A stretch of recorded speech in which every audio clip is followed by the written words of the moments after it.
এই তোমাদের ভুল ধারণা। আমার সঙ্গে আমার ভোলেনাথ আছেন। তোমরা পক্ষীরাজ বাহারকে অন্যায়ভাবে বন্দী করে রেখেছো। তাই আমার ভোলেনাথ তোমাদের এই অন্যায় কিছুতেই মেনে নেবেন না।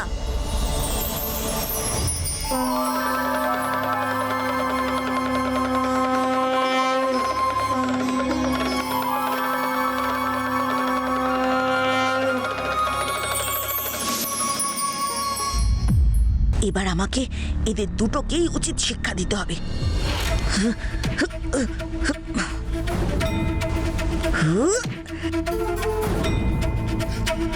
ইয়া!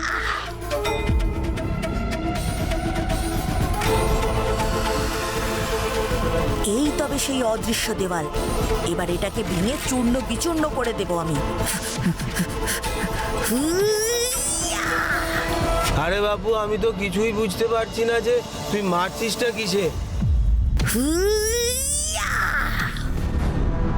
ছেড়ে দে মহেশ, দেওয়াল ভেঙে গেছে।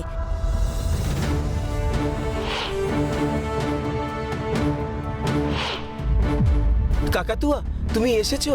আমি জানতাম আমাকে এখান থেকে মুক্ত করার জন্য আর কেউ কিছু না করুক, তুমি চুপচাপ বসে থাকবে না। থাকিও নি মহারাজ, তবে আমি তো আপনাকে মুক্ত করার সব আশা ছেড়ে এই পক্ষী রাজ্য ছেড়ে বাকি পাখিদের নিয়ে চলে গিয়েছিলাম। নেহাত কৈলাসপুরে এই ভোলানাথের ভক্ত ভোলা আর তার বন্ধুদের সঙ্গে দেখা হলো, তাই তো ফিরে আসতে পারলাম। ভোলা? এ কি কাকাতুয়া, তুমি আমাদের পক্ষী রাজ্যে মানুষ এনেছো? এনেছে মহারাজ।